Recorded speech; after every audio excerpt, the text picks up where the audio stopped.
Oke, Assalamualaikum warahmatullahi wabarakatuh. Perkenalkan, nama saya Pramdhani Akbar dari Prodi Sistem Informasi semester 3. NIM saya 21951240005. Ini adalah tugas UTS tentang sistem operasi. Ini langsung saja yang pertama ya tentang pengertian sistem operasi. Oke, langsung ke pengertian. Yang pertama, pengertian sistem operasi. Sistem operasi merupakan suatu penghubung antara pengguna mesin dengan perangkat keras yang dimiliki mesin tersebut. Sebelum ada sistem operasi, orang hanya menggunakan komputer dengan menggunakan sinyal analog dan digital. Seiring dengan berkembangnya pengetahuan dan teknologi, pada saat ini terdapat berbagai sistem operasi dengan keunggulan masing-masing. Nah, yang kedua ini adalah tujuan dan fungsi dan tujuan SO, sistem operasi.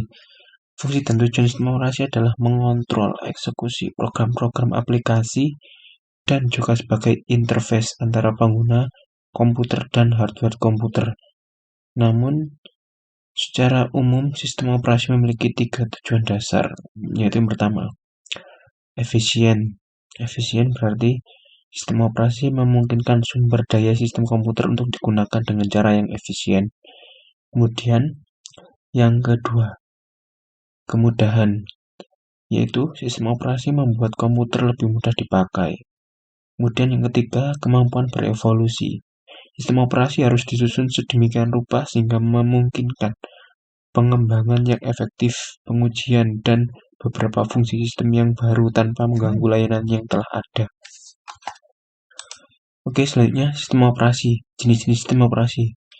Sistem operasi dapat dibedakan berdasarkan jumlah pengguna program yang dapat dijalankan, juga berdasarkan jenis software atau jenis hardware yang digunakan. Berdasarkan jumlah penggunaan dan program yang dijalankan, sistem operasi dapat dikategorikan dengan single user, single tasking, satu komputer single user atau single tasking, yaitu satu komputer hanya bisa digunakan oleh satu user dan hanya bisa menjalankan satu program di suatu waktu. Contohnya DOS, yaitu Disk Operating System. Kemudian ada multi-user single tasking, yaitu suatu komputer dapat digunakan oleh banyak user, namun tiap user hanya bisa menjalankan satu program atau aplikasi di satu waktu. Contoh, Novel Network yang menjalankan SO Network berbasis DR-DOS. Kemudian single user multitasking, yaitu satu komputer dipakai oleh satu user dan dapat menjalankan banyak program di satu waktu. Contohnya Windows, macOS, BIOS, GDS, dan lain-lain. Kemudian ada multi-user multitasking, yaitu satu komputer dipakai bersamaan oleh banyak user yang dapat menjalankan banyak program di satu waktu. Contohnya Unix, Linux, FreeBSD, atau SO turunan Unix atau Windows dengan aplikasi C3X, MetaFrame, dan lain-lain. Nah, kemudian sekarang adalah fungsi dasar sistem operasi. Fungsi dasar sistem operasi yaitu yang pertama, menjembatani hubungan antara hardware dan program aplikasi yang dijalankan user. Kemudian yang kedua, mengatur dan mengawasi penggunaan perangkat keras oleh user dan berbagai program aplikasi atau resource allocator. Kemudian yang ketiga, sebagai program pengendali yang bertujuan untuk menghindari kekeliruan atau error.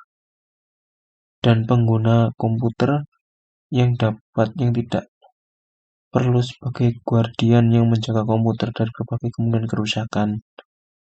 Kemudian yang keempat, manajer sumber daya hardware seperti mengatur memori, printer, CD-ROM, dan lain-lain. Nah, ini ada beberapa komponen utama SO. Yang pertama, kernel. Merupakan suatu software yang membentuk sistem dan mendampingi tugas melayani bermacam-macam program aplikasi untuk mengakses hardware komputer secara aman dan terkendali. Kemudian ada file.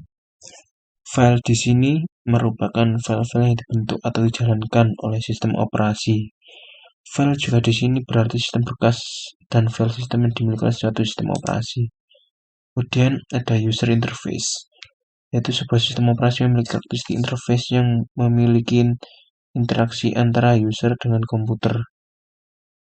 Bentuk umum user interface yang adalah yang pertama command line interface atau command line interpreter atau CLI.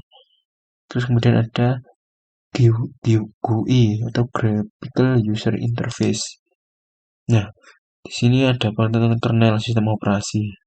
Kernel adalah suatu perangkat lunak yang menjadi bagian utama dari sebuah sistem operasi. Tugasnya melayani bermacam-macam program aplikasi untuk mengakses perangkat keras komputer secara aman. Kemudian karena akses terhadap perangkat keras terbatas, sedangkan ada lebih dari satu program yang harus dilayani dalam waktu yang bersamaan, maka kernel juga bertugas untuk mengatur kapan dan berapa lama suatu program dapat menggunakan satu bagian perangkat keras tersebut. Hal tersebut dinamakan sebagai multiplexing. Akses kepada perangkat keras secara langsung merupakan masalah yang kompleks. Oleh karena itu, kernel biasa mengimplementasikan sekumpulan abstraksi hardware. Abstraksi tersebut merupakan sebuah cara untuk menyembunyikan kompleksitas dan memungkinkan akses kepada perangkat keras menjadi mudah dan seragam, sehingga abstraksi pada akhirnya memudahkan pekerjaan programmer. Nah, ada 4 kategori kernel, yaitu yang pertama monolithic kernel, yaitu kernel yang menyediakan abstraksi perangkat keras yang kaya dan tangguh. Kemudian ada microkernel, kernel yang menyediakan hanya sekumpulan kecil abstraksi perangkat keras yang sederhana dan menggunakan aplikasi-aplikasi yang disebut sebagai server untuk menyediakan fungsi-fungsi lainnya. Kemudian ada hybrid, yaitu modifikasi dari microkernel.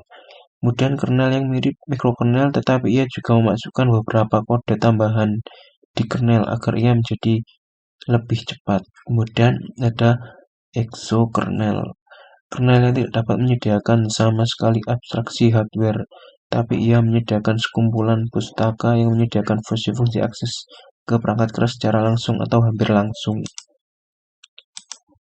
Nah, kemudian ada ini definisi sistem operasi.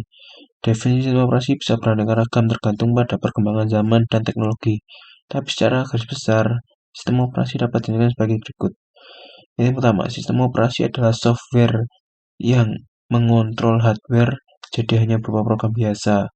Kemudian program yang menjadikan hardware lebih mudah untuk digunakan. Kemudian kumpulan program yang mengatur kerja user sesuai keinginan user.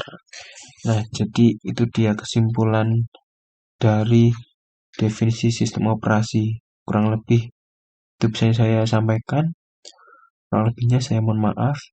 Saya Bramdan Akbar Kurniawan dari Prodi Informasi semester 3 NIM 219512405. Pamit undur diri. Sekian, terima kasih. Assalamualaikum warahmatullahi wabarakatuh.